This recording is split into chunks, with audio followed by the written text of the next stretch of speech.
today, led by our governor, Ken Lusaka, when we speak, we are speaking a position which the government would adopt, because the government cannot adopt suggestions to revive Nzoia sugar from anywhere else apart from the people of Bungoma. And this is what we agreed when we were in an economic forum in my constituency in Kimilili, that one, in this our maiden budget that is going to come in the next 2 months, we must pay all our farmers. Nzoia Sugar owes farmers money dating back from 2014. So the first priority is that we must put money in the budget, and we are going to ensure that one is done, so that we pay all our farmers who supplied cane from 2014 to 2022. The second thing is that those farmers whose cane is ready for harvesting, if Nzoia Sugar is not ready to buy and pay them, the farmers should be allowed to sell their cane to any available person who will give them money so that they can go about running their business.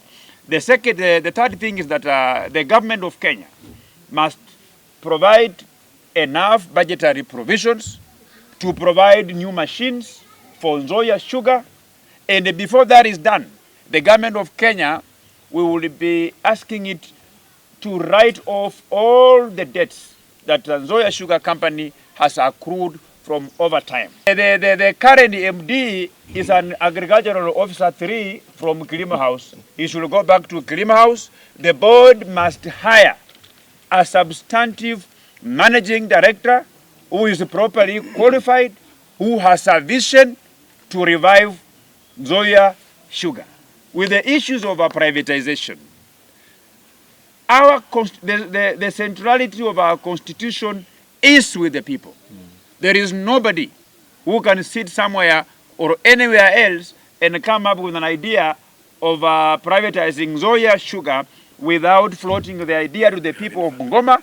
And the position of the people of Bungoma is that Nzoia Sugar's rules should not follow Mumia's Sugar. Nzoia Sugar should not be privatized, but it should be, once you write off all the debts, once you bring the proper machines that embraces modern technology, then and you pay the farmers, then Nzoia Sugar will be back to profitability, and the people of Bungoma will be happy. But we are not going to allow privatization. Before Nzoia is privatized, then you must be able to deal with us, and we are not going to allow anybody, whether you are the minister or anybody, dreaming. The last time, and Governor Ken Lusaka can attest to this, when he was Speaker of the Senate, the last time when there was an attempt to privatize Nzoia Sugar, by then the chairman, Honorable late Henry Obocha, even the cane farmers almost physically assaulted him. We've had problems in the past. We have problems at the moment. And we are extremely happy that the leadership of Bungoma County has come out clear and loud enough to say no to privatization. That is our stand, and we will do that. The only major problem that we have in Nzoia is about management.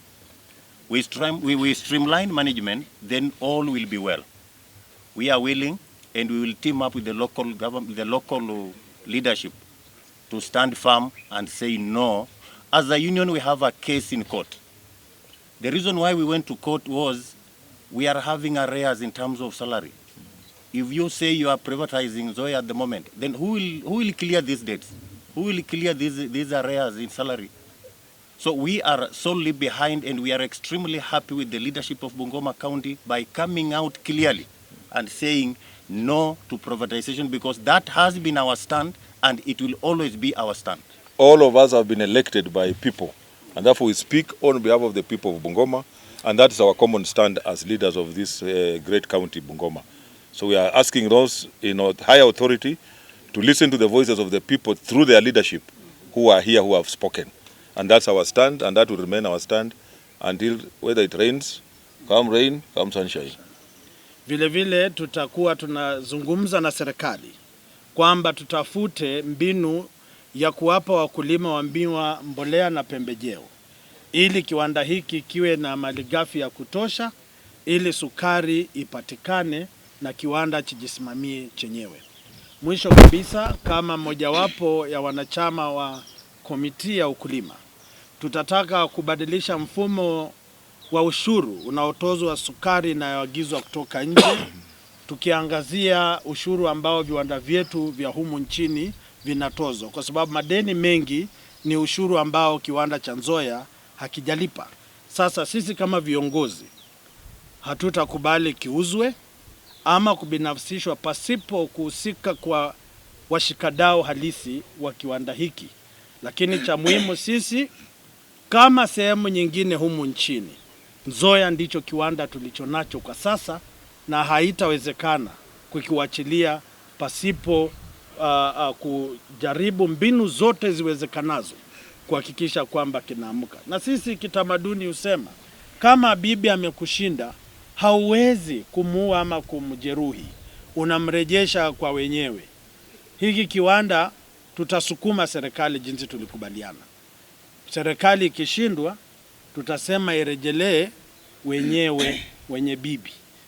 Sasa sisi watu wa Bungoma, kwa sababu tuko na serikali, umeona viongozi, tutachukua line 1 ya mchakato, kiwanda kisimame na watu tusonge mbele. Asante sana. I stand in on behalf of the cane farmers who deliver their cane to Nzoia Sugar. Our stand, which has been echoed well by my Mheshimiwa Kimilili Ditmas, was that we as farmers, we made a decision way back during the time of the late Opocha. And we gave very good reasons as to why Nzoia cannot be privatized. You know, the government moved farmers, moved the people, the locals who are moved away, to pave way for this factory to assist our people. That is the indigenous people. So we cannot allow, as farmers, that Nzoia goes private. The only problem we had, and which is still there, which we are asking our Apple leadership that we have now, that let the farmer be paid. That has been our main concern. So solving the problem of payment to the farmer does not mean that we want privatization. If there will be any team thinking it can come here and privatize, please come and meet the pangas of the harvesters first. Because we are ready. We shall mobilize every old and new panga that is used to harvest cane and be available on the date that you want to think you can come. If you want to privatize Nzoia, you can do some benchmarking. And you can benchmark from Mumias here. If you benchmark from what happened to Mumias as you privatized it, look the way it is. You have to bring the same problem to Nzoia. As it stands today, Nzoia is the only strong farm that is producing sugar in Kenya. One, because it sits on the rich content of the soils of these people who left these soils and went to Nzoia.